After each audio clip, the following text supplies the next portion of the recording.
পৃথিবীর সবচেয়ে অনুপ্রেরণামূলক উপন্যাসগুলোর মধ্যে একটি হল দ্য অ্যালকেমিস্ট। এই গল্পটি একজন সাধারণ মেষপালক ছেলে সান্তিয়াগোকে নিয়ে, যে নিজের স্বপ্নের খোঁজে বেরিয়ে পড়ে এক অসাধারণ যাত্রায়। স্পেনের আন্দালুসিয়ায় বসবাস করা সান্তিয়াগো বই পড়তে ভালোবাসত এবং পৃথিবীকে জানতে চাইত।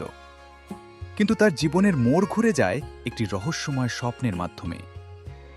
সান্তিয়াগো পরপর দুইবার একই স্বপ্ন দেখে। সে দেখে মিশরের পিরামিডের নিচে লুকিয়ে আছে এক বিশাল গুপ্তধন। স্বপ্নের অর্থ জানতে সে এক জিপসি নারী এবং পরে সালেমের রাজা মেলকিজেডেকের সাথে দেখা করে।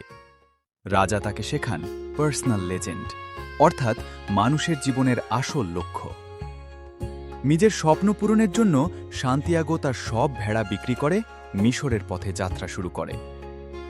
আফ্রিকায় পৌঁছানোর পরই এক চোর তার সব টাকা নিয়ে পালিয়ে যায়। মিশ্র হয়ে পড়লেও সান্তিয়াগো হাল ছাড়ে না। সে একটি স্ফটিকের দোকানে কাজ শুরু করে।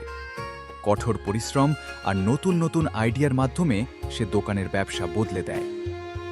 এই সময় সে বুঝতে শেখে, বিশ্বাস আর সাহস থাকলে মানুষ যে কোনো বাধা অতিক্রম করতে পারে।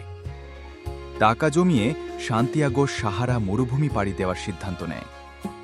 পথে তার পরিচয় হয় এক ইংরেজ ভ্রমণকারীর সাথে, যে অ্যালকেমি শেখার জন্য এক মহান অ্যালকেমিস্টকে খুঁজছিল। এই যাত্রায় সান্তিয়াগো উপলব্ধি করতে শুরু করে যে পৃথিবীর প্রতিটি জিনিস এক অদৃশ্য ভাষায় সংযুক্ত। সে একে বলে ল্যাঙ্গুয়েজ অব দ্য ওয়ার্ল্ড।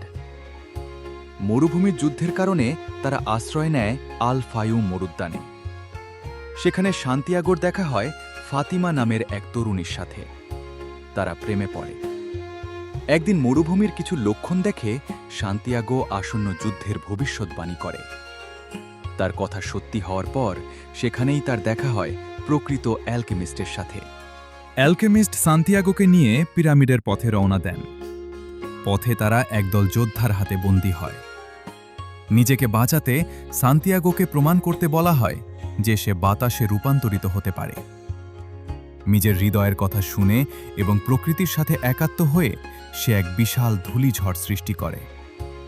সেই মুহূর্তে সে বুঝতে পারে মানুষের ভেতরের শক্তির কোনো সীমা নেই।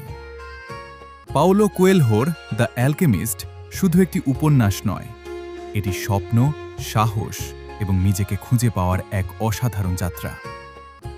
গল্পটি আমাদের শেখায় জীবনে প্রত্যেক মানুষেরই একটি বিশেষ লক্ষ্য আছে, আর যদি কেউ সত্যিকারের মন থেকে নিজের স্বপ্নকে অনুসরণ করে, তাহলে পুরো মহাবিশ্ব তাকে সাহায্য করতে শুরু করে। এই বইয়ে আছে ভালোবাসা, রহস্য, দর্শন, আত্মবিশ্বাস এবং জীবনের গভীর কিছু সত্য। এই উপন্যাসটি পড়তে পারেন, অনেক কিছু শিখতে পারবেন। ভিডিওটি দেখার জন্য ধন্যবাদ।